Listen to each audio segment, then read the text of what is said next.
Compartilhar. Pronto, vocês estão vendo minha tela? Sim? Sim, estamos vendo sim. Sim. Então, tá bom. Então, como eu falei, esse é o primeiro módulo do Instituto Bíblico Raízes desse ano, com esse curso Criando os Nossos Filhos pelo Evangelho. E a gente vai ler juntos o livro desse senhor aí, o Paul Tripp.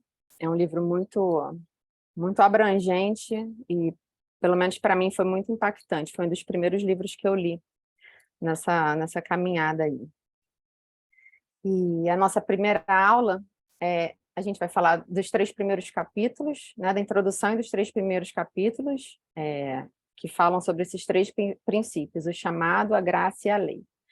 E aí eu botei como título, Somos realmente pais cristãos? E aí a gente vai falar sobre o primeiro princípio, que é o princípio do chamado. E o Paul Tripp, ele coloca esse princípio da seguinte forma: não há nada mais importante na sua vida do que ser uma ferramenta de Deus na formação de uma alma humana. E nesse livro, ele trabalha 14 princípios do Evangelho, né? E nesses 4 encontros, a gente vai se basear especificamente em perspectivas do Evangelho. Eu não sei quantos de vocês já leram o livro, ou já começaram a leitura, ou já tinham lido antes, né? Mas quem já começou, já leu antes, sabe que não se trata de um livro que nos dá 7 maneiras de nós termos filhos mais obedientes, e não se trata de um livro onde a gente vai aprender 5 passos de manter os nossos filhos na linha, né? Por quê? Porque o evangelho ele é muito contraintuitivo, e ele vai no sentido oposto da nossa cultura, ele vai no sentido oposto do espírito dos nossos tempos, com que faz com que o nosso trabalho, a nossa missão, não seja nada simples nem fácil, né? E quando o Senhor ele nos dá os nossos filhos, aqui ele nos chama.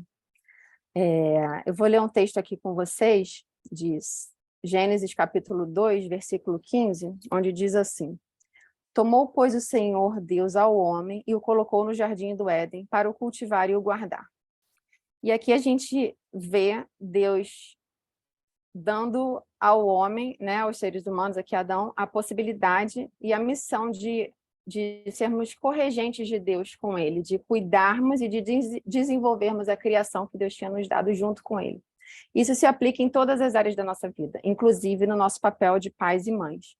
Então, Deus quer que a gente seja seus agentes na vida dos filhos que ele criou, a sua imagem, a sua semelhança, para a glória dele. E, às vezes, a gente pode pensar, tantas coisas na nossa vida, qual o valor que Deus dá para os pais? E a Bíblia tem inúmeros textos que mostram qual a importância que os pais têm no plano redentor dele, no plano dele para a humanidade. E aí eu coloquei esses 3 textos, não vou lê-los, não vou ler todos, vou ler só um, que é o Salmo 78, para a gente ter uma breve ideia disso. Diz assim: o que ouvimos e aprendemos, o que os nossos pais nos contaram, não os esconderemos dos nossos filhos. Contaremos à próxima geração os louváveis feitos do Senhor, o seu poder e as maravilhas que fez. Ele decretou estatutos para Jacó e em Israel estabeleceu a lei. E ordenou aos nossos antepassados que ensinassem aos seus filhos, de modo que a geração seguinte a conhecesse e também os filhos que ainda nasceriam, e eles, por sua vez, contassem aos seus próprios filhos. Então, esse é um dos textos que mostra como é precioso, como é importante a questão da família e do nosso papel de pais na transmissão dos valores e do conhecimento de Deus para as gerações seguintes, né? Somos da família, fazemos parte da família da aliança. Então, o que a gente precisa ter em mente? O Paul Tripp, ele fala desse panorama global da missão dos pais cristãos, que é uma compreensão, assim, de uma forma abrangente da tarefa que Deus nos convida a realizar. E esse panorama, ele vai trazer tanto sentido, como vai transformar a forma com a qual a gente enxerga essa missão, esse papel que Deus nos deu.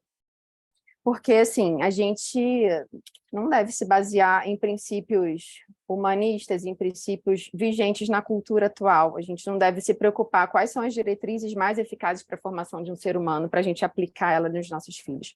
Porque o plano e a missão são do Senhor. E ele pretende que a gente seja seus cooperadores em fazer com que os nossos filhos sejam mais parecidos com Jesus. E a gente vai precisar discipular e pastorear os nossos filhos. A gente não coloca o nosso foco, o nosso objetivo principal nas coisas passageiras, nas coisas transitórias. A gente busca para os nossos filhos as coisas eternas, as coisas que têm valor para o Senhor. E a gente vai precisar do evangelho para isso. E aí eu queria que vocês pensassem um pouco e contrabalanceassem assim. Nós criamos os nossos filhos com o objetivo de que eles se deleitem e que encontrem sentido e significado para a vida deles nas ordenanças de Deus e que eles vivam os mandamentos através da graça de Deus, ou a gente cria os nossos filhos com o objetivo de que eles sejam crianças quietinhas, que eles sejam educados e obedientes, que eles não nos façam vergonha em público e que eles saibam atender às nossas necessidades e às nossas demandas de pais terrenos. E outra coisa que o Paul Tripp coloca que vai seguir durante a leitura do livro todo é essa concepção de pai proprietário e pai embaixador, né? Ele, por causa do nosso pecado, por causa da nossa natureza caída, a gente age instintivamente como pai proprietário, porque a gente tende mais a satisfazer e a buscar os nossos desejos do que os desejos e a vontade de Deus, de uma forma consciente ou de uma forma inconsciente. Mas a gente precisa entender que isso é uma batalha que vai ser travada diariamente no nosso coração. E a gente precisa reconhecer que, na realidade, os nossos filhos não nos pertencem de forma alguma. Eles não são nossa propriedade. Então, o que a gente faz com isso? Como que a gente lida com isso? Qual que é o plano divino para a gente, para nós os pais? Deus nos chama a sermos seus embaixadores, que aí é até a definição que ele dá. Embaixador é aquele representante, é aquela pessoa que representa quem tem autoridade. E ele representa de forma fiel a mensagem, os métodos e o caráter daquele que está enviando. Então, Deus nos chama para sermos embaixadores dele na vida dos nossos filhos, dos filhos que ele colocou sob o nosso cuidado, para que a gente seja fiel à sua mensagem, ao seu caráter nessa missão.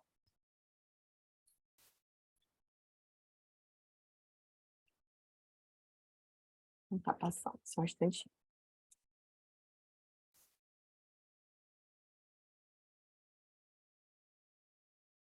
Só um instantinho, gente, que o meu teclado e meu mouse não querem funcionar para passar.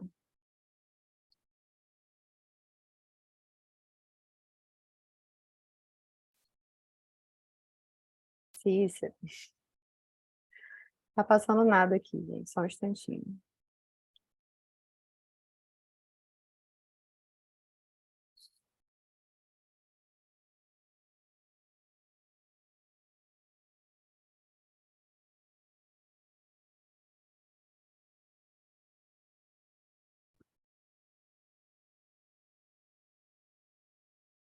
Alguém sabe me ajudar?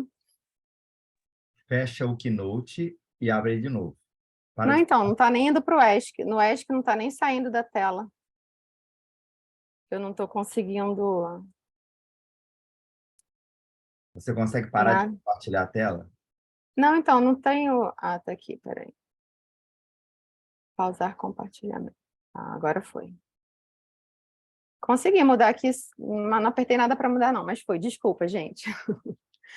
Então, vamos continuar. Vamos lá. E aí, na maioria dos capítulos, acho que quase em todos, o Paul Tripp ele começa apresentando, descrevendo vários cenários de crises parentais, né? E aí a gente olha para essas cenas que ele coloca, para esses exemplos, e a gente vê situações que acontecem dentro da nossa casa, e a gente vê situações que acontecem na casa das pessoas que a gente conhece. São cenas da realidade que fazem com que a gente pense: como é que Deus acha que ele pode me usar num projeto desse? Como ele acha que eu posso, de alguma forma, ajudar? Mas sim, com letra maiúscula, muitas vezes. Deus quer realmente nos ajudar, ele conta com a gente e ele nos capacita para isso. Mas por que mesmo Deus desejando, tendo isso como plano, por que é tão difícil para a gente? Por que é tão... Nossa, ufa, como é tão... muitas vezes muito difícil. E a gente vai falar agora, nos próximos princípios, sobre a graça e a lei. E eu queria começar lembrando que não existe essa antítese, graça versus lei, né? A graça e a lei são princípios do Evangelho, são princípios bíblicos juntos, que elas caminham juntas. Vamos ver se agora vai de novo.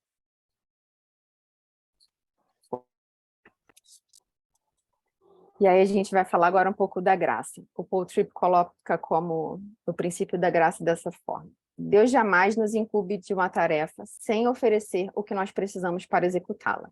Ele nunca envia sem nos acompanhar. E aqui a gente vai falar um pouco de alguns pontos que podem ser a causa ou que podem fazer com que essa nossa missão pareça tão difícil. Um deles pode ser o nosso entendimento limitado da graça presente, né? Muitos pais se esquecem das bênçãos que nós já recebemos de Jesus para que a gente desfrute delas no aqui e agora. A gente já está em Cristo, então a gente dispõe da sua graça em todos os momentos da nossa vida. A sua graça não foi apenas concedida para a gente ser justificado, a graça no passado, ou para nos dar um ticket para o céu com a nossa redenção, que seria a graça futura. A graça de Jesus está aqui conosco em todos os momentos para que a gente possa, nesse tempo do aqui e agora, proclamar o seu reino até que ele venha. E isso se aplica à nossa vida de paz. Outro ponto é que Deus nunca nos envia sem a sua companhia. Se a gente perder de mente essa verdade, os nossos dias vão se tornar mais pesados e com menos esperança.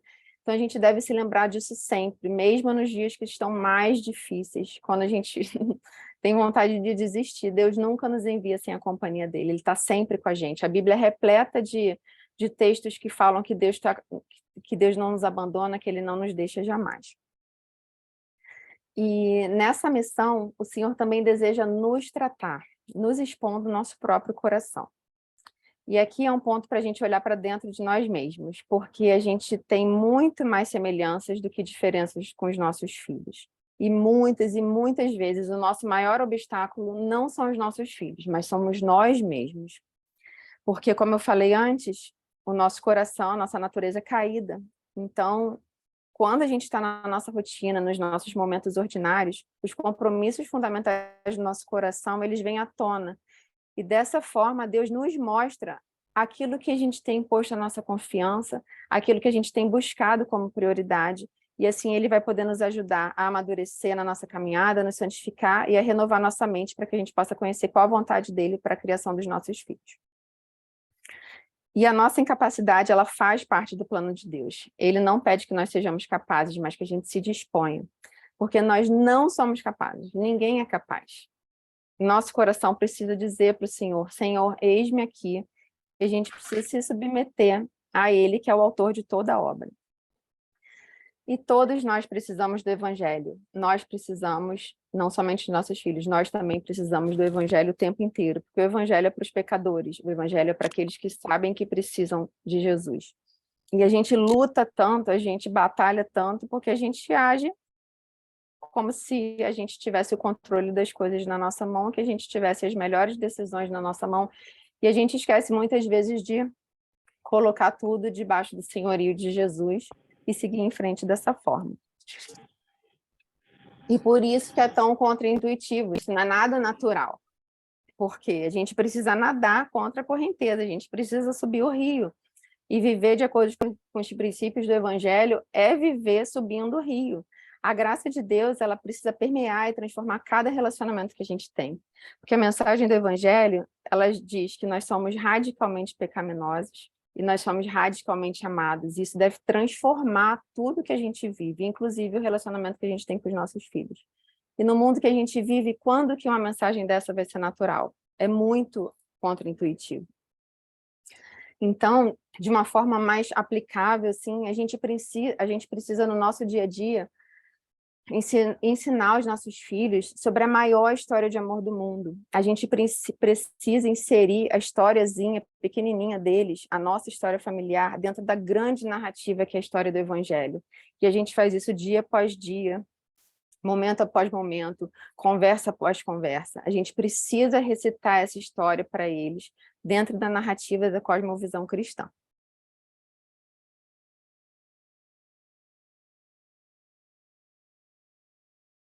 E aí eu queria que vocês ficassem com essas perguntas para a gente refletir, e a gente pode falar delas depois, tá? Onde vocês se veem? Onde eu me encaixo? Eu me encaixo no perfil de pai proprietário ou no perfil de pai embaixador? E quais são as minhas prioridades na criação dos meus filhos? Com o que o meu coração está comprometido? Está comprometido com a glória de Deus? Ou está comprometido com a minha reputação, com o meu desempenho, com o desempenho dos meus filhos ou com o nosso sucesso? E aí a gente começa a leitura do livro, muitos têm, têm uma injeção de ânimo e outros recebem um balde de água fria, né? E a gente fica um pouco perdido. Por onde que eu começo? Eu preciso aplicar o evangelho, mas como é que a gente pode começar? E a gente vai falar agora um pouquinho do princípio da lei, que se torna um pouco mais para o ambiente prático. E o Paul Tripp coloca como princípio da lei dessa forma assim: seus filhos precisam da lei de Deus, mas você não pode esperar que a lei de Deus realize somente o que a graça pode realizar. E aí, nesse capítulo em especial, ele coloca de novo vários cenários de crises parentais, onde em todos esses casos a gente pode observar um ponto em comum. Todos aqueles pais que ele usou como exemplo, eles estavam apostando tudo no mero cumprimento externo da lei de Deus. Mesmo que esses pais estivessem desejosos que os seus filhos chegassem ao discernimento de escolher o que é certo, eles não estavam conseguindo apontar para os seus filhos qual a direção, ou fazer com que eles entendessem qual o caminho que levaria eles a fazer a vontade de Deus. Então, isso mostra que todos nós colocamos a nossa confiança, a gente aposta em alguma coisa que a gente pensa que vai ser o agente transformador, o agente da transformação que a gente tanto espera ver nos nossos filhos. A gente fica desejando por aquele dia que vai ser assim: meu filho mudou, chegou lá. E a gente aposta em algo que a gente acha que vai levá-los a essa transformação.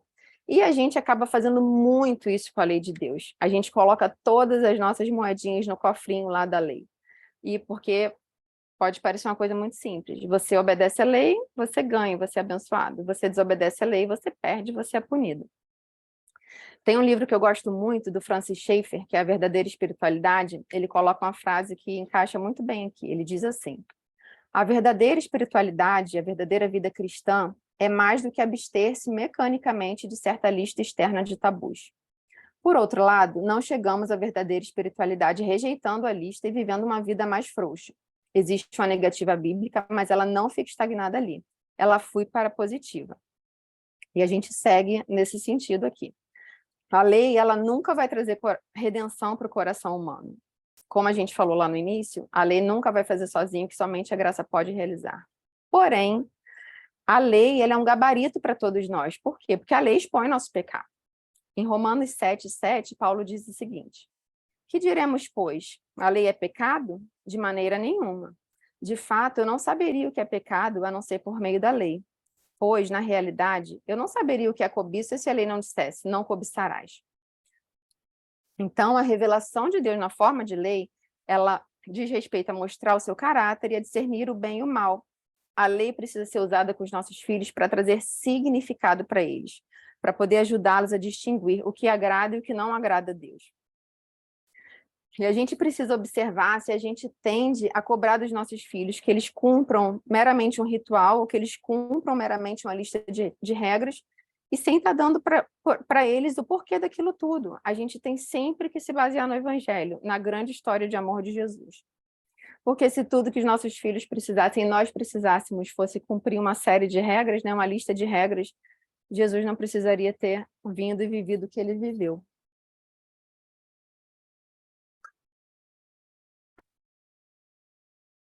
E porque a lei expõe o nosso pecado, ela também nos traz um conhecimento de Deus. E por isso a gente pode dizer também que a lei de Deus é graça.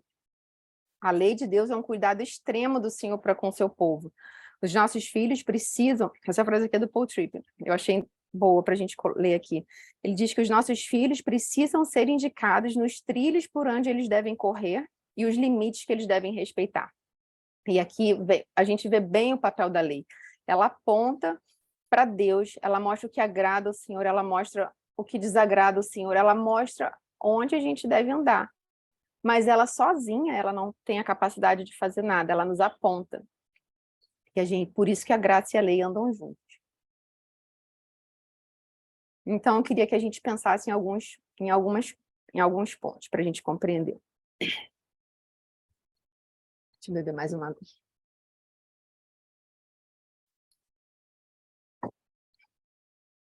O Paul Tripp colocou esse ponto que eu quis comentar com vocês. Enfrentamos maiores dificuldades quando trocamos a lei de Deus por nossas próprias leis. E aqui entra o perfil do pai proprietário novamente. Porque nós, pais, a gente ainda pode criar mais dificuldades para uma tarefa que já não é simples. Quando? Quando muitos de nós criam suas próprias leis parentais, onde o evangelho da graça de Jesus passa muito longe. Existem pais que tornam-se os reis em seus próprios reinos particulares e tornam seus filhos como seus súditos, buscando que eles sirvam aos seus propósitos, das suas vontades, ao invés dos propósitos do reino de Deus. E os nossos filhos, eles não têm que fazer o bem como um meio para alcançar algo, para serem aprovados com louvor no nosso checklist de pais legalistas e moralistas, no nosso checklist de filhos obedientes. Nós todos, nenhum de nós não passamos no checklist do nosso Pai Celestial. Todos nós fomos reprovados. Todos nós sempre seremos reprovados. Nós precisamos aprender a direcionar os nossos filhos para a necessidade que eles têm de Deus, e não da necessidade de nos atenderem, de nos agradarem. Então, a gente tem que se tirar do lugar de Deus na vida dos nossos filhos, para a gente só representar, a gente intermedia Deus na vida dos nossos filhos. E aqui a gente vai falar só mais um pouquinho sobre isso, de expor o pecado dos nossos filhos, mas ela não tem poder de resgatar os nossos filhos. Porque a lei, ela concede a graça do convencimento. Se a gente não for exposto ao pecado, a gente não vai saber que a gente está pecando. Então, uma das piores coisas que a gente pode fazer para os nossos filhos é dizer para eles: nossa, como vocês são bons, vocês são muito bons. Nós não somos bons, nem nossos filhos são bons. Nós somos todos pecadores miseráveis, separados de Deus. Efésios 2, de 1 a 3, diz que nós éramos filhos da ira. Pode ser difícil ouvir ou pensar assim, ainda mais quando a gente tem os nossos filhos bebezinhos, fofuchos no nosso colo, mamando. Como essa criança é um filho da ira? Como essa criança é um pecador miserável? Mas, se os nossos filhos não forem convencidos de quão pecadores eles são, eles não vão entender que eles precisam desesperadamente de um Salvador. E a lei tem seu bom papel aqui, ela encontra seu bom papel aqui. Tem um livro que eu gosto muito, que é o Pais Fracos, Deus Forte, a Elise Fitzpatrick, ela fala assim: o único poder forte o suficiente para transformar um coração egoisticamente rebelde e hipócrita é a graça. A lei puramente não transforma esses corações. A lei sozinha os endurece em orgulho e desespero. Porque quando a gente acha que a gente está cumprindo a lei, porque tem coisa que a gente consegue, a gente vai indo, a gente vai se tapeando, a gente vai se enganando. Ah, eu estou indo bem, a gente se torna orgulhoso, a gente se torna fariseu. A gente acha que a gente está cumprindo. E a gente fica com o coração endurecido, porque a gente não vê necessidade de mudança, mudar, salvação. Então, isso acontece na vida dos nossos filhos. Mas a graça e a lei andam juntas por isso, porque a lei mostra e as crianças podem ter o convencimento de quão eles precisam de Jesus, da salvação de Jesus. Por isso ela usa a palavra desespero.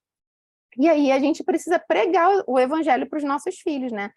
No nosso dia a dia, a gente precisa usar as oportunidades diárias para exortar os nossos filhos nas frustrações que eles vão ter, nas batalhas que eles lutam com as tentações que eles têm, e mostrar para eles que ninguém consegue cumprir a lei. Só Jesus conseguiu cumprir. Por isso que ele é o único caminho. Nós temos salvação de nós mesmos por causa da vida e da obra de Jesus. E isso precisa ser, no dia a dia, mostrado para os nossos filhos. Mais uma vez, a lei aponta para o pecado, ela mostra o que Deus espera de nós, e ela mostra que nós não conseguimos alcançar, e como nós somos carentes do nosso Salvador. E aqui a gente apresenta o Evangelho, nas lutas diárias. Por isso que a gente precisa estar perto dos nossos filhos, a gente precisa conversar com eles, a gente não pode delegar para eles aquilo que é papel nosso. É muito importante, por isso que eu falei independente da idade, às vezes o filho já saiu de casa, mas a gente pode conversar, a gente precisa estar o máximo possível dentro do dia a dia, do coração não, da vidinha deles, para entender, conversar, saber pelo que eles passam, para a gente poder mostrar a graça de Deus e a salvação que eles precisam. Mas, além de nós pregarmos, nós precisamos ser o exemplo desse evangelho da graça para os nossos filhos, né? Não basta a gente pregar se a gente não vive esse evangelho. Eu acho que isso é algo até pior, se a gente prega e não vive, aí eles vão nos ver como hipócritas que falam e exigem coisas que a gente não faz, né? E na página 42, na página 43, eu não vou ler o que ele colocou não, mas são pontos bem importantes. A gente deve usar a lei, e aqui eu vou abranger um pouco mais, não falo de lei das mandamentos, mas eu falo das ordenanças criacionais de Deus, o que que Deus nos ensina sobre sermos homens, sermos mulheres, sermos filhos, sermos pais, sermos marido, sermos mulher, casamento, família. E a gente tem que usar tudo que o Senhor nos ensina para fazer contrapontos com a cultura com os nossos filhos. Como que eles vão aconselhar seus amigos, como que eles vão receber conselhos de amigos, nas oportunidades que eles vão ter no dia a dia deles de serem fiéis a Deus ou de serem rebeldes a Deus, rejeitando a vontade de Deus, nas provas, não olhar da prova do amigo, não pegar aquilo que não é deles, não usar as pessoas para o seu próprio benefício. A gente precisa ensiná-los a se relacionar com Deus, com o mundo e com a criação e com as pessoas em submissão a Deus, junto com o Senhor. Então, o nosso chamado não se resume a pregar a graça, mas a vivê-la e a servir de exemplo para os nossos filhos todos os dias. E a nossa missão de paz tem início aqui, quando a gente busca todos os dias oportunidades para conduzir os nossos filhos carentes à presença, às promessas, ao poder e à graça de Jesus. E aí mais algumas coisas para a gente colocar como reflexão. O quanto no meu dia a dia eu relembro da verdade de que o Senhor está comigo em todos os momentos. Como que os meus filhos me descreveriam? Um pai legalista, exigente do cumprimento externo da lei? Ou um pai gracioso que ensina a importância da lei do Senhor, mas que reconhece sua igual dependência da graça de Deus? Qual ferramenta nós podemos concluir ser aquela que a gente tem colocado a nossa confiança? Aí eu vou terminar com um texto que não é do livro que a gente está lendo, mas ele resume bem esse iniciozinho agora de conversa que a gente teve. É desse livro Pais Fracos, Deus Forte. Dar-lhes graça em vez de lei é assustador. A lei parece tão reconfortante, mas é uma falsa segurança. Somente a graça dele é suficiente para nos sustentar e nos transformar. A graça é mais forte do que toda a nossa obra e do que toda a nossa fraqueza. E ela se aperfeiçoa quando nos humilhamos diante do desejo de Deus de glorificar o seu Filho e não a excelente criação dos nossos filhos. A salvação é do Senhor, Ele é o Salvador. Suba a bordo e tome um assento.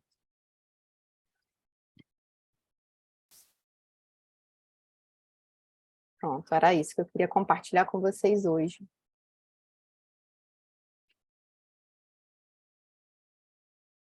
Deixa eu voltar aqui para a tela cheia.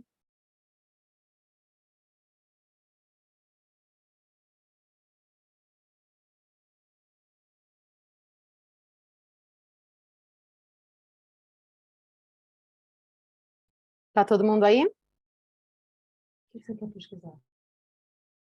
Estão me ouvindo ainda?